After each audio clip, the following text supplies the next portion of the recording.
Hello students, hello all NEET aspirants. तो आपको जैसे कि पता चला है कि 3 मई को नीट एग्जामिनेशन जो हुआ था, ठीक है, वो एग्जामिनेशन फिर से रिकंडक्ट किया जाएगा, री नीट एग्जामिनेशन होगी।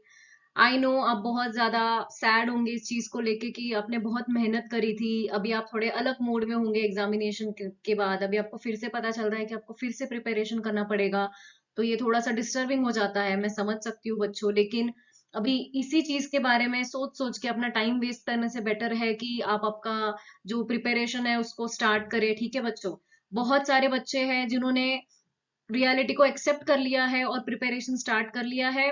सारे स्टूडेंट्स से यही गुंजाइश है, सारे स्टूडेंट्स को यही मैं कहूंगी, रिक्वेस्ट करूंगी कि प्लीज बच्चों अभी एक्सेप्ट कर लो अभी रियलिटी को कि फिर से नीट की एग्जामिनेशन तो देनी ही है। ठीक है, बहुत सारे बच्चे उन्होंने एक्सेप्ट भी कर लिया है, वो भी पढ़ाई के लिए शुरुआत भी कर दी है। अब मुझे पता है कि आप सोच रहे होंगे कि अभी कैसे स्ट्रैटेजी होनी चाहिए, कुछ पता नहीं है कब फॉर्म्स निकलेंगे, क्या होंगे। तो आज के इस वीडियो में मैं आपके सारे डाउट्स को क्लियर करूंगी बच्चों। ठीक है, तो बच्चों अभी हम बात करेंगे कि एक्सपेक्टेड डेट्स क्या रहेंगी उसके बारे में। ठीक है, तो जैसे कि आप लोग जानते हो अराउंड 22 लाख स्टूडेंट्स ये एग्जामिनेशन फिर से देंगे। 22 लाख स्टूडेंट्स का जो पूरा अरेंजमेंट करना पड़ेगा, एग्जामिनेशन सेंटर्स, सबको एडमिट कार्ड देना, सबको सेंटर्स एलोकेट करना, तो इन सब चीजों में एनटीए का बहुत ज्यादा टाइम जाएगा बच्चों।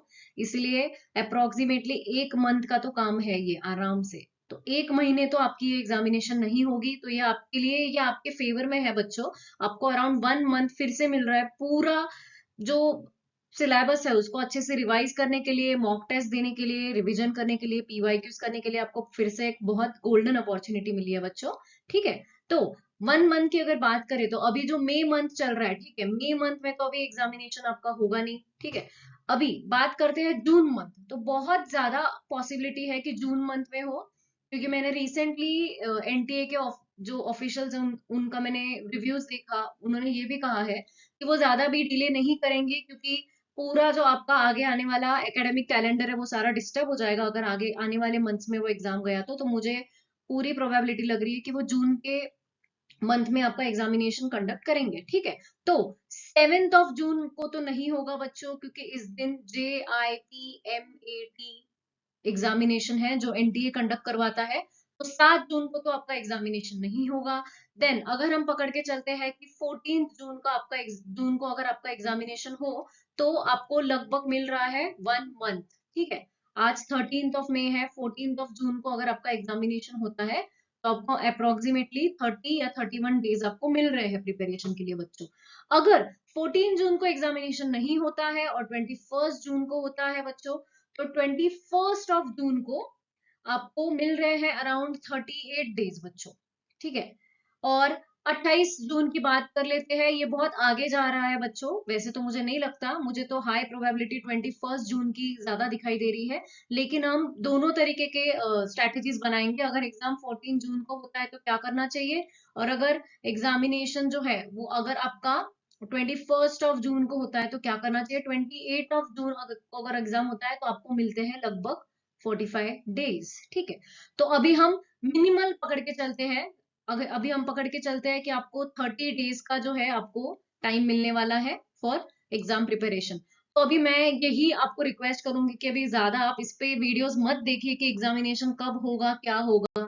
जैसे ही एनटीए बताएगा, जैसे ही एनटीए डिक्लेयर करेगा एग्जामिनेशन डेट, मैं आपको तुरंत नोटिफाई कर दूंगी बच्चों। तब तक मैं ये कहूंगी कि आप आपके जो पढ़ाई है उस पर आप अच्छे से फोकस कीजिए। ठीक है, अभी अभी बच्चों हम लोग बात करेंगे रिगार्डिंग स्ट्रैटेजी। तो मैंने आपको जैसे बोला कि अज्यूम करके चलते हैं कि आपको 30 डेज का टाइम मिल रहा है। ठीक है बच्चों, तो इन 30 डेज में आपका क्या स्केड्यूल रहना चाहिए। मैं नहीं चाहती कि अभी आप इस बात को लेकर रोए कि नहीं होना चाहिए था एग्जाम, अभी मेरे मार्क्स कम आए तो क्या होगा। अगर एनटीए डिफिकल्ट एग्जामिनेशन सेट करती है, जैसे बहुत सारे लोगों का ये कहना है कि 2016 में भी री एग्जामिनेशन हुआ था, 2024 में पेपर लीक के बाद 2025 का जो एग्जामिनेशन था वो काफी ज्यादा टफ था। तो अभी फिर से पेपर लीक होने के बाद जो एग्जाम आएगा वो टफ आएगा। लेकिन बच्चों मैं ये कहना चाहूंगी कि अगर वो पेपर टफ आता है तो वो सारे ही बच्चों के लिए टफ होगा, सिर्फ आपके अकेले के लिए टफ नहीं होगा। दूसरी बात, अगर पेपर टफ आता है तो ऑब्वियसली कट ऑफ जो रहेगा वो रिड्यूस हो जाएगा बच्चों। तो मैं ये कहूंगी कि अभी आप इस चीज के टेंशन लेने से बेटर है कि हार्ड आएगा, मॉडरेट आएगा या इजी आएगा, इसकी फिक्र आप मत कीजिए। अभी आप आपकी तरफ से बेस्ट दीजिए, ठीक है बच्चों। मैं आपको कह रही हूँ, ऑलरेडी बहुत सारे जो स्टूडेंट्स हैं वो आपके आगे हैं, उन्होंने ऑलरेडी प्रिपरेशन स्टार्ट कर दिया है पूरा। तो आज का जो दिन है बच्चों, मैं ये कहूंगी कि आप एक टाइम टेबल बनाइए कि आपको 30 डेज में कैसे टाइम को अलॉट करना है, ठीक है। तो जैसे कि मैंने मैंने प्रीवियस वीडियोस में बताया था, आप लोग क्या कर सकते हो, आप लोग मॉर्निंग में बायो कर सकते हो बच्चों। उसके बाद आप दोपहर में जो आफ्टरनून है, ठीक है, आप आफ्टरनून और इवनिंग में फिजिक्स कर सकते हो बच्चों। और आप रात को नाइट में आप कर सकते हो केमिस्ट्री, ठीक है। ये मैं उन दिनों की बात कर रही हूँ जिस दिन आप डिसाइड करोगे कि आप रिवीजन करोगे। जिस दिन आप बच्चों मॉक दोगे, ठीक है, मॉक का जो आपका टाइमिंग रहेगा, मॉक्स का जो आपका टाइमिंग रहेगा वो रहेगा 2 to 5 PM, जो एक्चुअल एग्जामिनेशन का टाइमिंग होता है, ठीक है।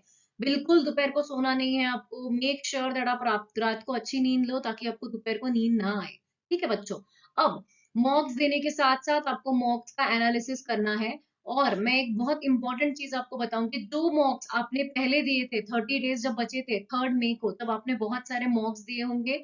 मैं बोलूंगी कि वही मॉक्स आप फिर से एनालाइज करो। आपने जो आपकी एरर बुक बनाई थी, या किसी ने एरर बुक नहीं बनाई हो तो वो अभी बनाओ, और देखो कि आपके मॉक टेस्ट में क्या क्या गड़बड़ हो रही है। आपको उनको एनालिसिस करके ही आगे बढ़ना है। अब रिगार्डिंग एनसीईआरटी, तो ऑब्वियसली 1 महीने में पूरा एनसीईआरटी लाइन टू लाइन तो रीड करके नहीं होगा। जो भी लोग बोल रहे हैं पूरा एनसीईआरटी पढ़ो, ये तो पॉसिबल ही नहीं है बच्चों। तो अभी आपको क्या करना है, जो एनसीईआरटी में आपने इंपॉर्टेंट पॉइंट्स मार्क करे थे, ठीक है, पॉइंट्स, समरी, देन इंट्रोडक्शन वाला पार्ट, ठीक है बच्चों, पॉइंट समरी, इंट्रोडक्शन, डायग्राम्स, आप फोकस कीजिए कि ये वाले पॉइंट्स आपके सारे कवर हो सकता है कि इस बार डायग्रामेटिक क्वेश्चंस ज्यादा आए और आप कंफ्यूज हो जाओ कि कौन से डायग्राम का क्या लेवलिंग है बच्चों। तो आपको वो सारा अच्छे से ओवरव्यू करना है बच्चों। सिर्फ 1 मंथ, 1 मंथ खाली आपको पढ़ाई करनी है। उसके आगे फिर आप जितना आराम करना चाहो आप कर लो बच्चों। आई नो आप बहुत ज्यादा स्ट्रेस रहेंगे कि हमको नहीं करना है, या अभी हमारा मूड नहीं है, अभी हमें करना नहीं है, ऐसा नहीं चलेगा बच्चों। मैंने जैसे कि आपको बताया, बहुत लोगों ने रियलिटी एक्सेप्ट कर ली है, आप लोग भी एक्सेप्ट कर लीजिए बच्चों।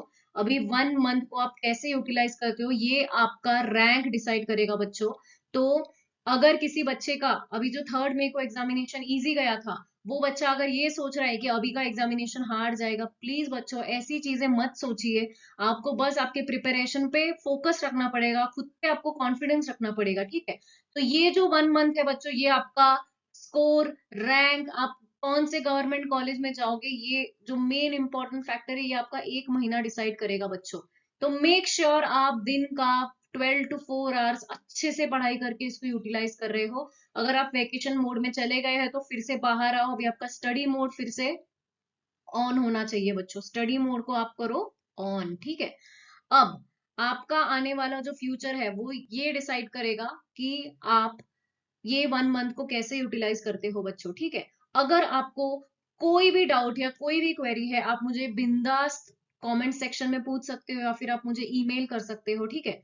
और इसके अलावा जो भी इंपॉर्टेंट वीडियोस या जो भी इंपॉर्टेंट पीवाईक्यूज होंगे, हम लोग अच्छे से रिवाइज करेंगे, और हम लोग ट्राई करेंगे कि सारे एग्जाम्पल्स, एक्सेप्शंस, जो भी चार्ट्स है वो आपसे बनवा के ले, ताकि आप अच्छे से उनको रिवीजन कर सको। इसलिए स्टूडेंट स्टडी मोड ऑन हो जाना चाहिए तुम्हारा। ऐसे ही इंपॉर्टेंट वीडियोस के लिए आप मुझे सब्सक्राइब कर सकते हो, ठीक है। Thank you, bye.